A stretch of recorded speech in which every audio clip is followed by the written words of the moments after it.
Good afternoon. Welcome. This is Angela Coulter, your consciousness transformation and ascension guide, originator of Trinity Energy Progression, bringing you this week's Living the Shift. And yes, I am doing it a day early and in the afternoon because I will be traveling tomorrow. So I was going to skip it. And then today I got this nudge to come out and do this afternoon. So here I am. And it's interesting because I've had this conversation with several people this week in client sessions, and interesting how the word sensitive has become. Good afternoon, Karen. Thanks for joining.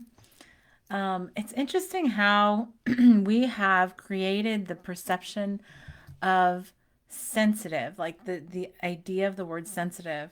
And when we call somebody sensitive, that often it's meant, well, first of all, it can mean either being sensitive in terms of to non 3D stuff, right? So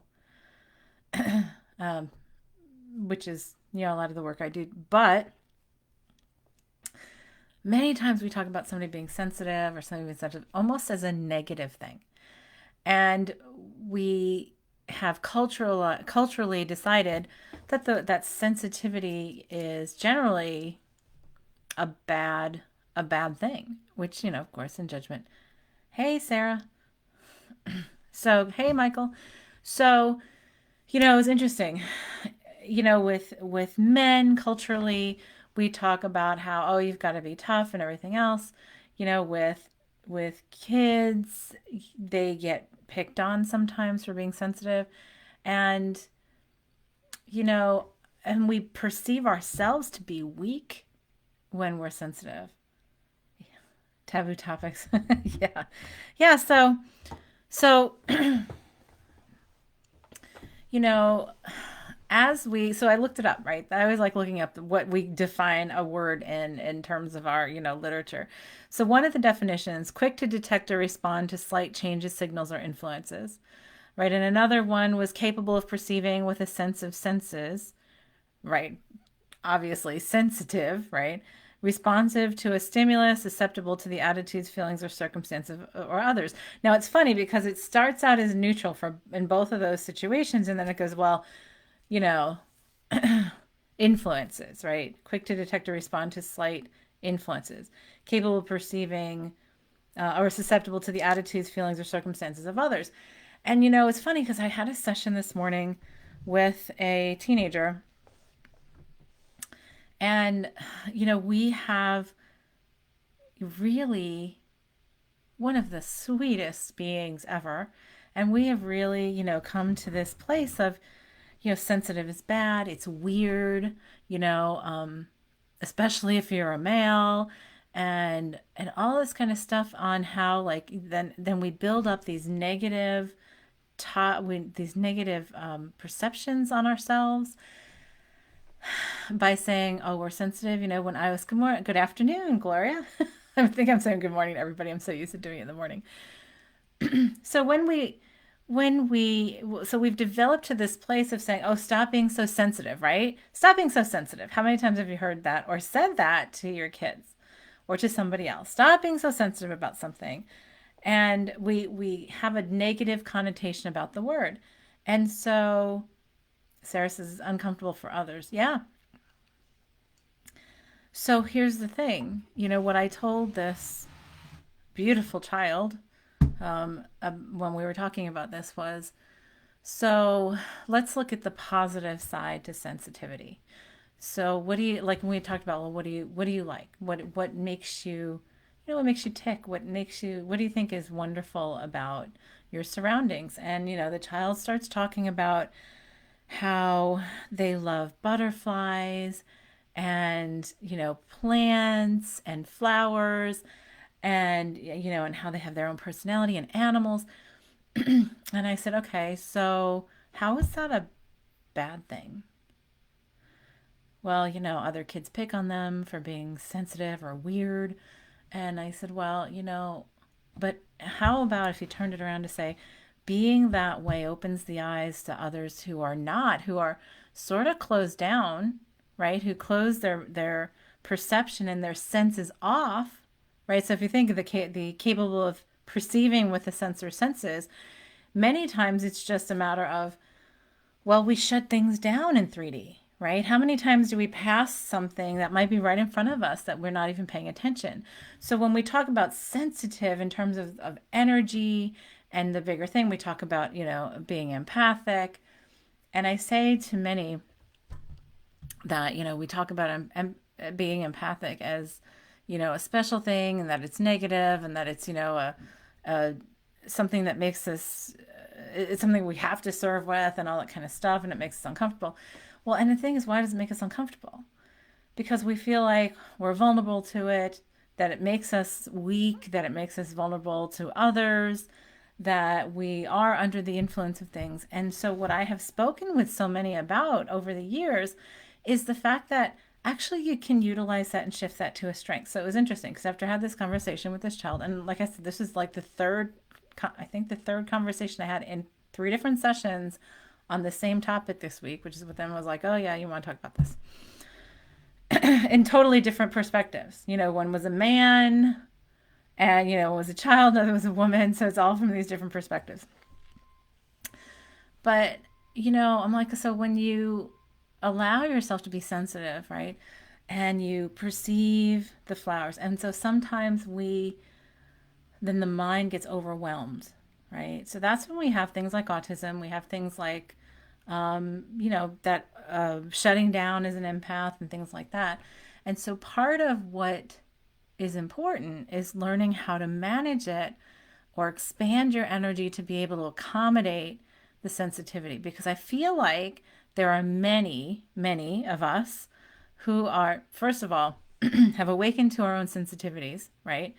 Who have had physical sensitivities well before we were conscious of how sensitive we really were, because the mind was trying to shut them down. I know that as a child myself, and this is what I was telling this kid that I was working with this morning, is, when I was a kid, I was a big blob of sensitivity, and I would cry because there was so much anger around me. I would just go into my room and cry and not know why. And that made me feel weak because I was called weak because of it, by my family.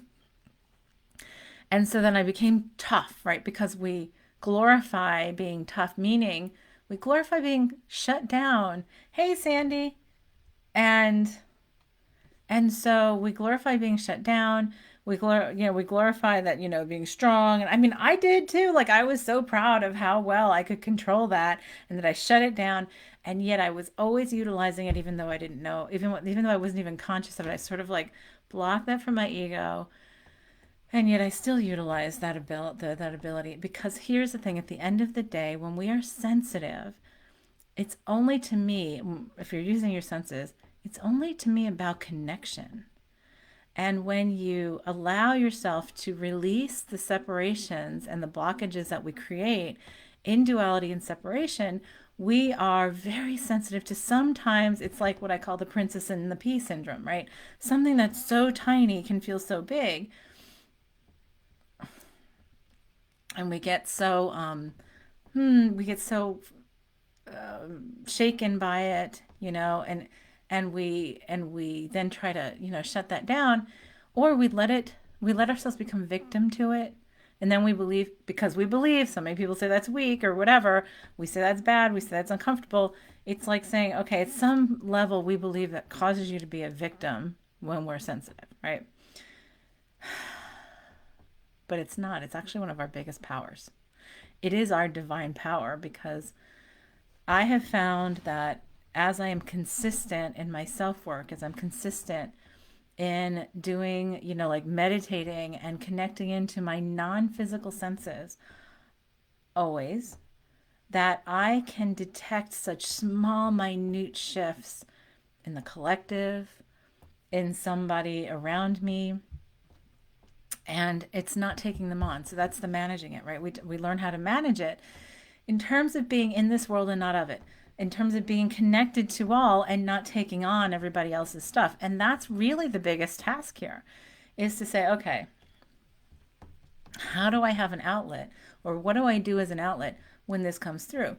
One of the biggest things, and I've had this conversation recently too, is when we have things called Kundalini openings, right? It is almost like we open the highway to our expanded consciousness in like a big leap. And it's, we visualize it through the spine because that's the center of how we hold our energy and flow our energy here in the physical body. And so many, they think it's painful. They believe it to be painful. They believe it to be scary.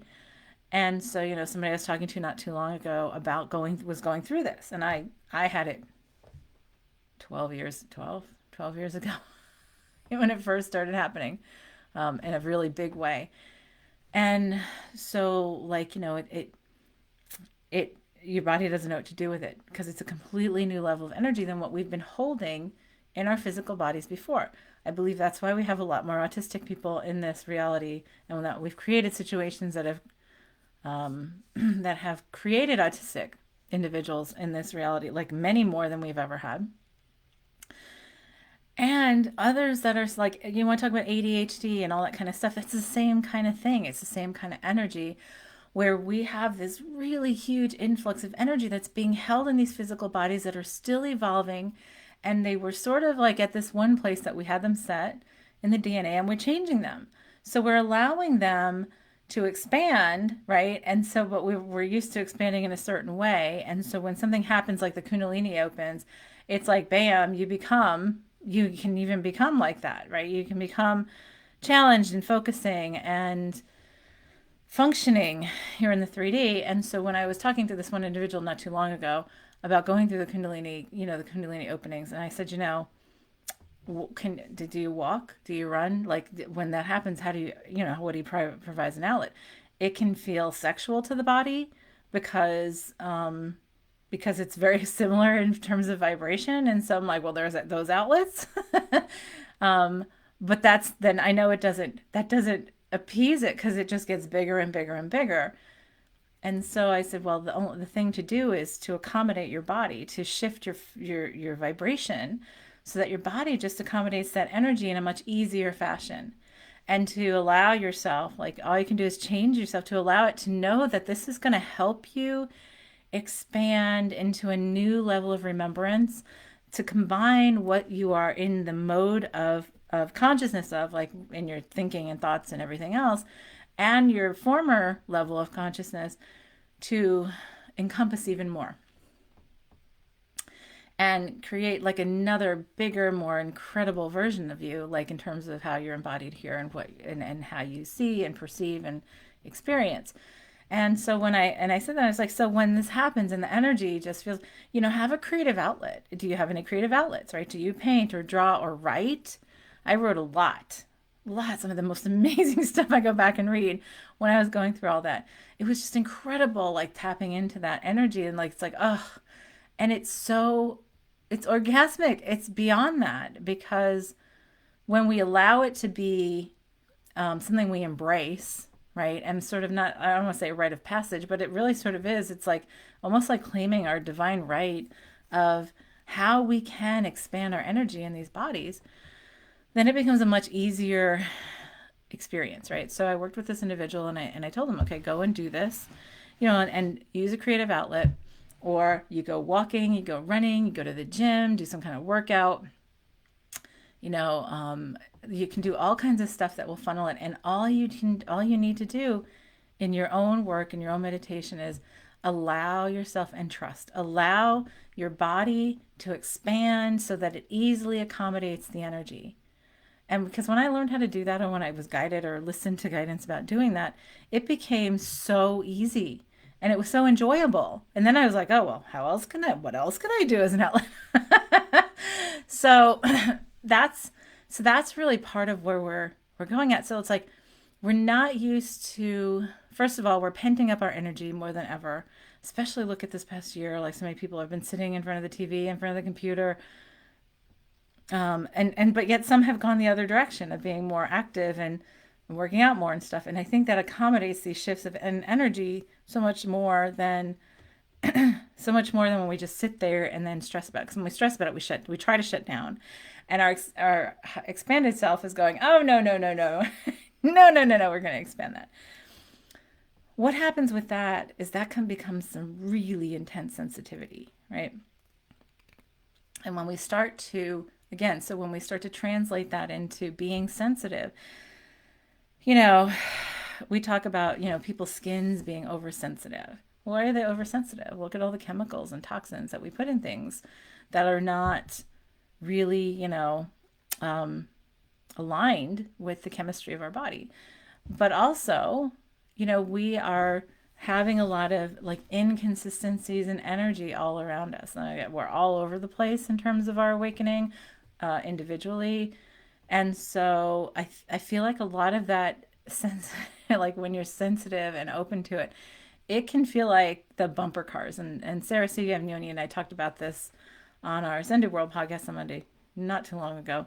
And we're talking about how like there's this bumper car. You can be a bumper car, or you could be a relay, and you sort of take the energy and flow with it, or you can just bump all over the place. And it was in a different context, but it's the same idea. So when we're talking about being sensitive, it's like, okay, how do we utilize it to realize that it's actually a strength? And when I started to look back in my life on how I had shut down so much, but I actually hadn't shut down all the way, that there were things that I was sensitive to because I was able, and in doing that, I was able to actually manage my reality better.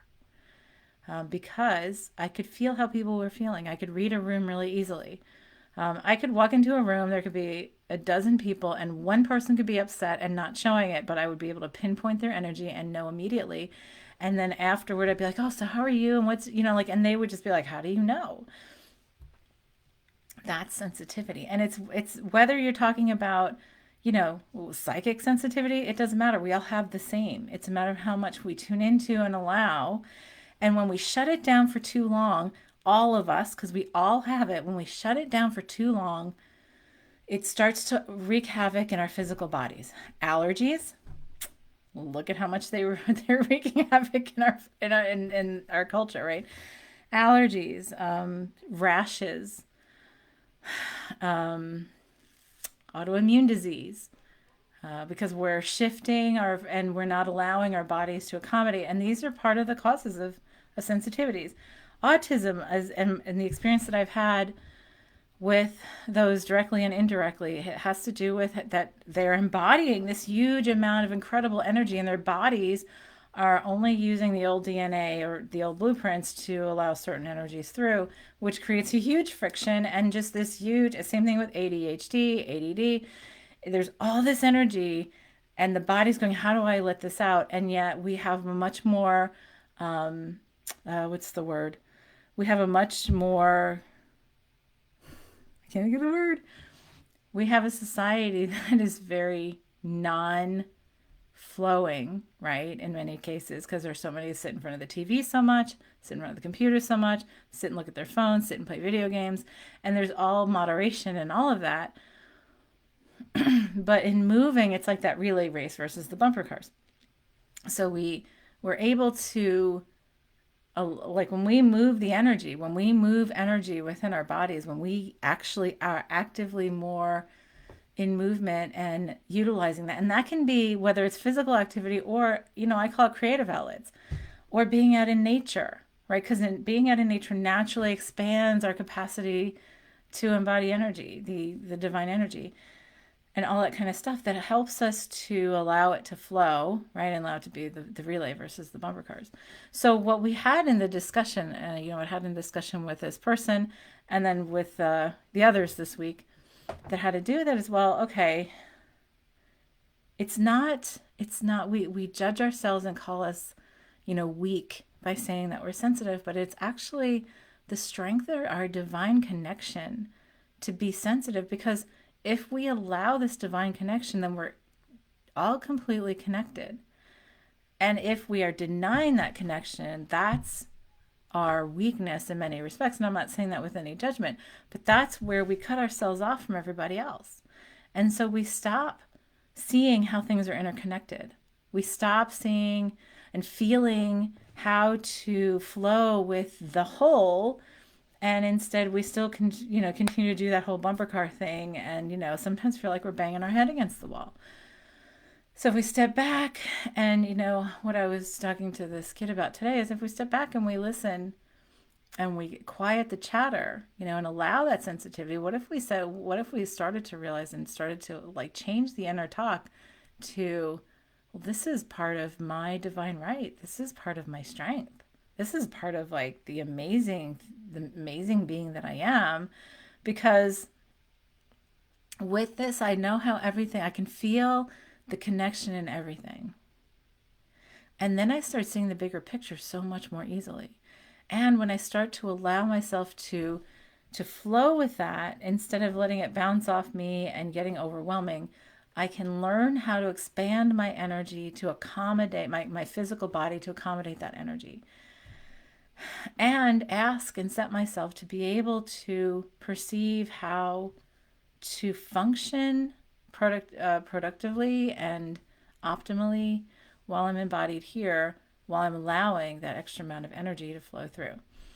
And as we start talking, like, and the masculine energy has evolved so much that, not evolved, we have evolved the perception of masculine energy to be so separation based.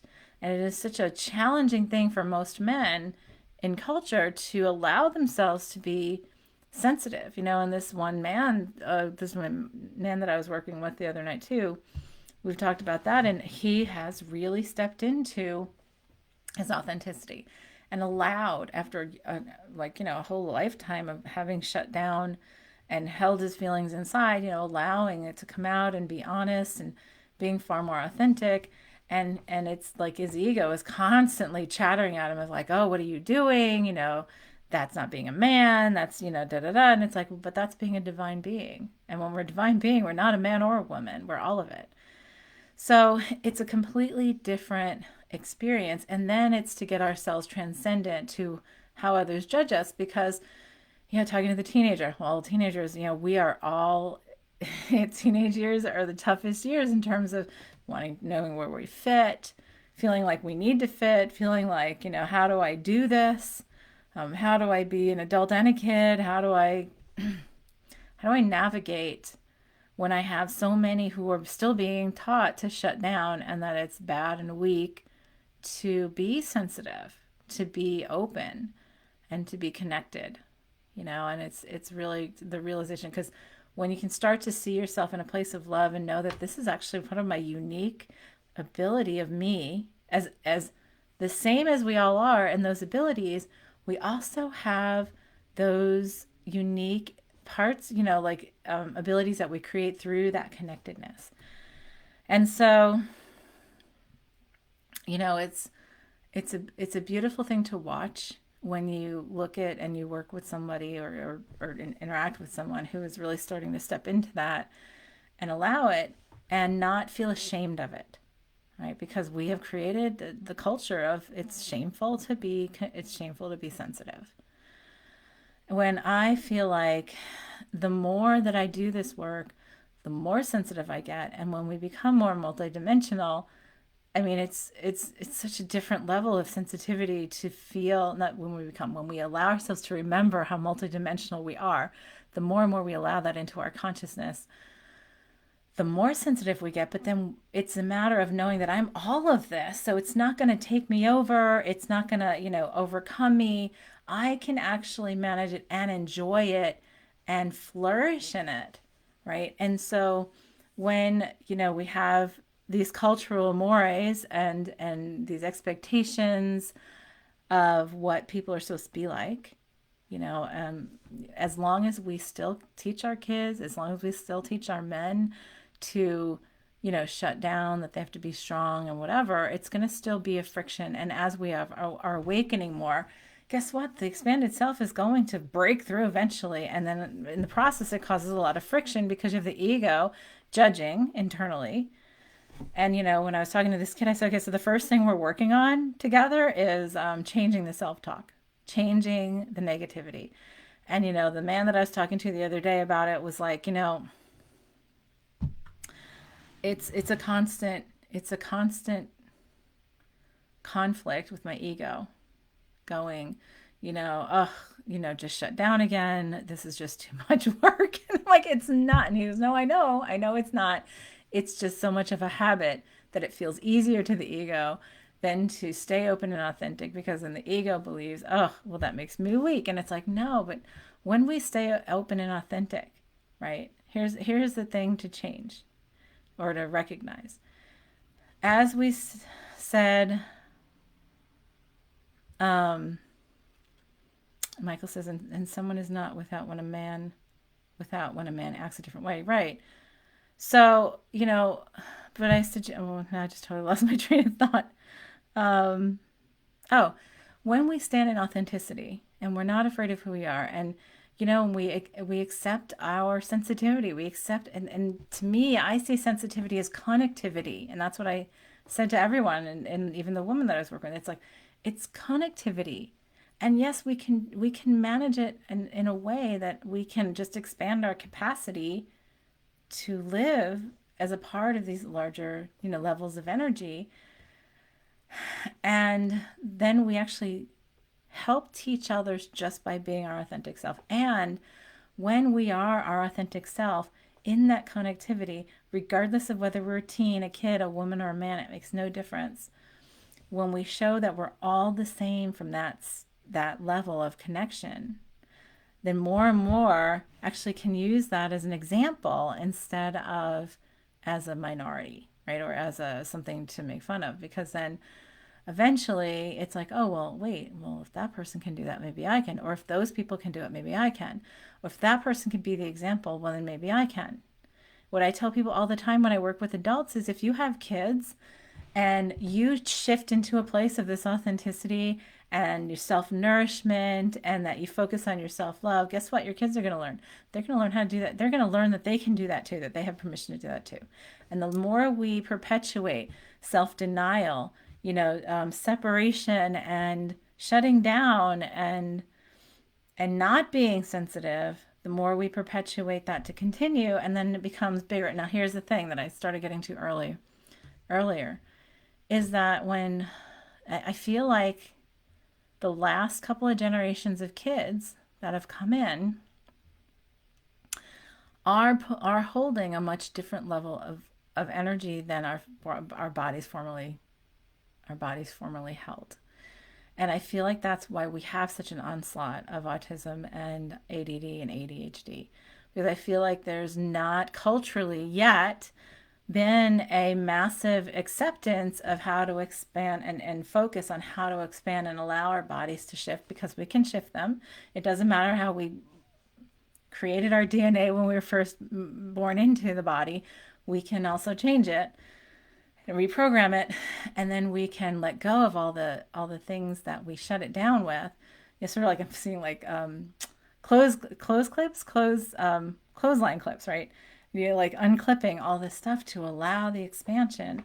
And as we do that, but it's also creating the energy of that movement to allow the energy to flow through, that it's almost like we've gone in the other direction with kids.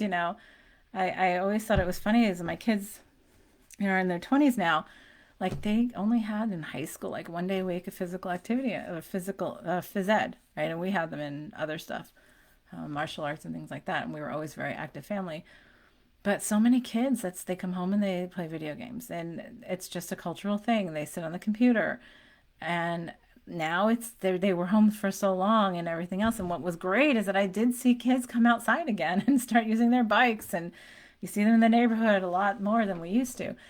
But when we have creative outlets, when we get out in nature, when we exercise, I mean, even when we walk or use a bike or go in the garden, it's such a shift in how we embody our energy. And so it is overwhelming. It is overwhelming to those generations who have been born here to be in a different world that we are creating, not creating, we're allowing to open up. And so many of us in different stages of adulthood are straddling the old world and a new one altogether. And then there are others that have been born to be in the new one, and they're like, I don't know how to deal with what we're still holding collectively. It's just too much. It's too overwhelming as it's breaking down. And that's why we have so many issues with, depression and like I said, autism and ADD and ADHD. And so part of that is for us to really touch the kids. Touch the kids and connect with them in a way that allows them to expand their sensitivity, and to be able to allow themselves to connect in different ways without judgment, to allow them to explore who they are and explore both the whole of the energies within them, whether they're, masculine or feminine, or, in their wholeness, there is no separation of that. And so, you see a lot, what do we see? We see a lot of non-binary gender orientation coming out, or gender identification coming out and things like that. Well, that's just as that expansion of energy is being embodied more. Well, guess what? We are becoming less bipolar in our physicality and in our experience, and that's really progression. So, as those who are still embracing the old of separation and limitation and polarities and everything else, there's a huge friction that's starting to happen between those who are holding on to that and gripping onto it and those who are embracing it. And there's still like this perception that the ones who are gripping onto it are the ones that are right, and that it's wrong or bad or weird to be connected or to allow the expansion. And I'm like, well, no, actually, at the end of the day, it's going to be those who allow that connection, the sensitivity, and the expansion to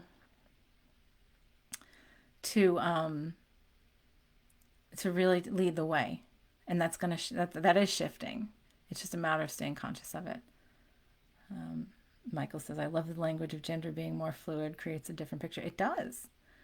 And I've been talking about that for years, and it's funny to see how it has really been snowballing and expanding. Like everybody I know who has teenagers or or young adults or whatever, there's like, if their kids aren't their kids' friends, there's so much gender fluidity and all that kind of stuff. And I think it's beautiful. It's an incredible thing. So that's for us to look at, and that's for us to start shifting within ourselves. So first of all, look within yourself this week on where you might judge yourself for being too sensitive, or where you might judge somebody else for being too sensitive, or where we can better manage that sensitivity. Michael says a liquid moves faster than a solid in science. Exactly. That's what I'm talking about with the flow versus the bumper cars, like being the relay race or being the bumper cars. That's what Sarah and I talked about a couple weeks ago on Ascended World. But it's so look at that within yourself. Look at how you perceive sensitivity. Look at how you perceive being open. Look at how you perceive others about being sensitive, and know what your judgments are, but others who are more fluid, that have the gender fluidity, that have more fluidity in their energy within themselves. And then where those judgments are, those are the things to resolve, to expand our consciousness on. And when we have resistance to that within ourselves, and the key is for us to set ourselves in that place to expand our capacity, because we can. We're the ones who created this. We're the ones who can change it. So great topic, great topics, great things to explore within ourselves. So think about that, and we'll see you next week. Thank you for joining me. This is Angela Coulter signing off with this week's Living the Shift. Have a great one.